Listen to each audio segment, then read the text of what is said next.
అయ్యో నా ప్లాన్ అంతా పోయిందే. నన్ను మట్టి వంటగదిలో పని చేసుకోమంటదా, ఆవిడ మట్టికి శుభ్రంగా పడుకుని ఉంటుందా. నేను ఎలాగైనా సరే ఇవాళ నాటికి లేపాల్సిందే. నాలో ఉన్న క్రియేటివిటీ మొత్తం బయటికి తీస్తా. అయ్యో ఇలా ఐడియా తనిపించేది నాకు. ఓ అట్లా అత్తయ్య గారు, అత్తయ్య గారండి నేను వచ్చేస్తాను ఏంటో అత్తయ్య గారండి. దీనికన్నా మంచి పాట అందుకుంటే బాగుంటుంది కదా, మన ప్రేమ సాంగ్ని పాడేద్దాం. అత్తయ్య గారండి మీకోసం గిన్నె వేసుకొచ్చాను. అత్తయ్య గారు అత్తయ్య గారు లేదండి. ఈ తింగరదాన్ని పొద్దున్నే లేగమన్నాను కదా, నా కొడుకు సామానం అంతా వంటగదిలో బద్ద కొట్టేస్తున్నట్టుంది. అమ్మయ్యా వస్తుంది చూడు. అమ్మమ్మో, వంటగదిలో ఏం చేస్తున్నానా? నేనేనండి ఏం చేస్తలేదండి, ఇక్కడ 2 గిన్నెలు ఉన్నాయి కదండి, ఏం చేద్దామా అని ఆలోచిస్తున్నానండి. చూసారా సార్ డబుల్ యాక్షన్. పొద్దున్న సార్ 2 గిన్నెలతో ఏం చేసేద్దామని ఆలోచించేస్తున్నావమ్మా. ఇల్లంతా గందరగోళం చేసేస్తున్నావు. ఏమన్నా ఫ్రెష్గా పడుకుంటాం, రేపు నుంచి లేకమాకు నువ్వు.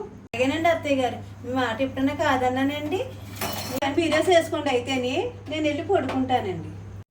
నాకు కావాల్సింది అదేనండి. నేను ఎంత వ్యవసాయం చేసేదాన్ని, మీరు ప్లాన్ వేసాను, వర్కౌట్ అయ్యింది. నాతో పెట్టుకోకండి, మన నిద్ర చెప్పు ఎక్కువ కదా, వెళ్ళి పడుకుందాం.